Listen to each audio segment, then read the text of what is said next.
Eh bien, bonjour à tous, ici Ponfétude, moi c'est Ponf et je suis avec Uncle, bien ou bien? Bien mon cher Tude, c'est Tonton, il est de retour et il n'est pas content, je vous prie de croire. Nous allons commenter une petite partie qui oppose aujourd'hui Liquid Jinro, excusez-moi, qui a popé en haut à gauche en Terran bleu, Sur cadran opposé Delta. à... Sur cadran Delta, et il va être opposé à TT1, notre ami TT1, qui donc joue en Protoss en haut à droite, en Protoss rouge. Donc voilà, on est donc sur cadran Delta, une map qui, donc voilà, il y a des rochers destructibles sur l'expand naturel. Il y a une deuxième expand qui celle-là est un peu plus facile. C'est un peu la fille facile sur cette map. Elle est facile à prendre, mais elle est pas facile à garder. Et Ça me rappelle une ex. donc voilà, Bref. on a voilà, donc c'est Uncle, c'est Ponf, donc n'attendez pas trop de sérieux. Il se peut que vos yeux commencent à saigner vis-à-vis des commentaires et de leur Donc technicité. Hein. On a un premier supply qui est posé à côté du gaz, donc ça, ça ne sert à rien, et enfin à rien de le mentionner, pardon, puisque c'est complètement classique. Et cependant, on a, et non, il ne va pas scouter et il va continuer dans sa technique un petit peu tortuesque, puisqu'il ne va pas s'ouvrir sur le monde en début de partie. Et il va pas voler surtout. Et il ne va pas voler. Et pendant ce temps, on a une Nexus, voilà. On a donc un portail qui est lancé à côté du Nexus et voilà, rien d'original. On a donc ça peut nous faire penser à un Mass Stalker éventuellement. Mais bon, encore une fois, ça n'a rien de très original. Contre Terran, généralement, ce n'est pas forcément des Stalkers qui sortent en premier, mais plutôt des Sentinelles. Et oui. Pour pouvoir donc poser un glaçon. Après, je suis pas sûr qu'un seul glaçon ça bloque cette. Il me semble me rappeler que s'il est bien placé, genre parfaitement au centre, t'as juste les petites lignes blanches là qui vont dépasser de chaque côté des glaçons. T'as pas la place de faire passer un marine. Hein. Il est fait de se faxer tant bien que mal, mais il en chie, ça ne fonctionne pas. D'accord. Et donc là, on Cybernetic Core qui sort et on n'a pas de Zealot qui est produit, donc effectivement, il est en train de concentrer ses poussées temporelles. Est-ce qu'il va le faire sur les sondes ou sur les Zealots? C'est la question du jour. Et ce sera sur les sondes. Donc voilà, pas de Zealot chrono boosté. Et il va attendre ce noyau cybernétique avant de sortir sa première unité. Ouais, je suis un peu étonné par ce que fait le terrain finalement, parce que sur cadran Delta, c'est quand même super pratique de pouvoir waller, t'es tranquille, il y a une expand naturelle que t'as directement dans ta base, t'as juste à aller casser les rochers vite fait, t'as tout. Donc bon, je sais pas, je trouve que c'est quand même un confort absolument fabuleux de pouvoir voler. Et je sais pas si t'as vu d'ailleurs, mais le Terran part sur du Reaper et obus incapacitant. Donc ça sent le harass en début de game pour empêcher le Protoss de sortir de sa base, hein, le faire se sentir un petit peu près de ses sous, hein, voilà. Et voilà. Et donc il va revenir après avec une deuxième masse de ce sera donc du maraudeur marine, donc ça va pas être du full maraudeur. Donc c'est logique, le full maraudeur ça ne marche qu'en début de partie, avant donc qu'il y ait trop de stalker et de sentry, puisqu'après ça ne sert à rien. Donc voilà, on a donc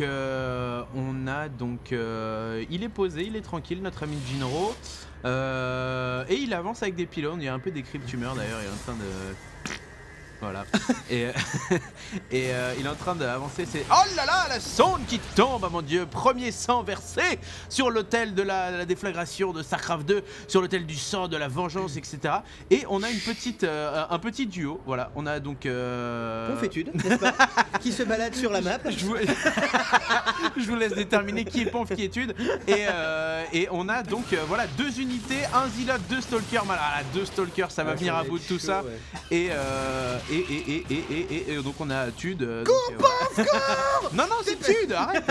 Et donc on a. Attention, voilà, leur renfort avec l'équipe. On a George, on a Noki, on a Uncle qui sont là et qui vont donc venir à bout de finalement. C'est cette petite force armée comme ça. Bon, c'est vraiment de l'escarmouche, j'ai envie de dire, puisqu'on a très peu d'unités et on a un Zealot qui fait le guet. Exactement, il attend. Voilà. Comment ça se passe je suis là. Qu'est-ce qu'on fait? On rentre ou pas? Qu'est-ce qu'on fait? Et oui, et donc voilà, il est en train de défier vraiment le Terran.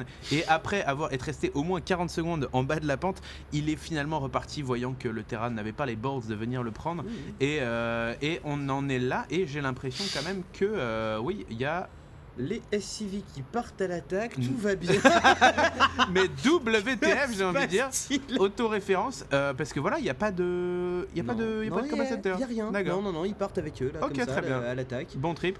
Donc voilà, donc il va essayer de noyer son adversaire et ça peut payer, ça peut porter ses fruits parce que tout simplement notre ami Jinro il a 4 unités, il en a 5, 6, 7 maintenant et il peut vraiment faire du dégât. Un bunker qui est posé, 2 bunkers qui sont posés. Oh là là. Il va vraiment empêcher son adversaire de s'étendre.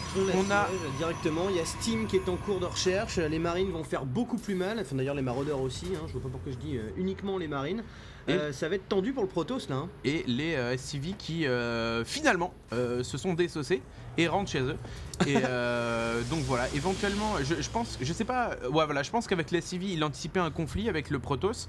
Et vu que le Protoss est rentré chez lui, bon bah c'était inutile de les Après laisser là. ça va être un vrai problème pour le Protoss quoi, parce que à mon avis là, tu vois un truc pareil qui se pose chez toi, tu wall tranquillement, même en Protoss, tu poses des photons et tu te casses, tu vas prendre ton expand naturel, tu casses les rochers et puis finalement le mec il a dépensé une blinde en C'est pas faux, bunker, tu t'en tapes quoi. D'autant que les photons ont une portée supérieure aux marines dans les bunkers, aux maraudeurs dans les bunkers, même si on le rappelle, la portée est améliorée.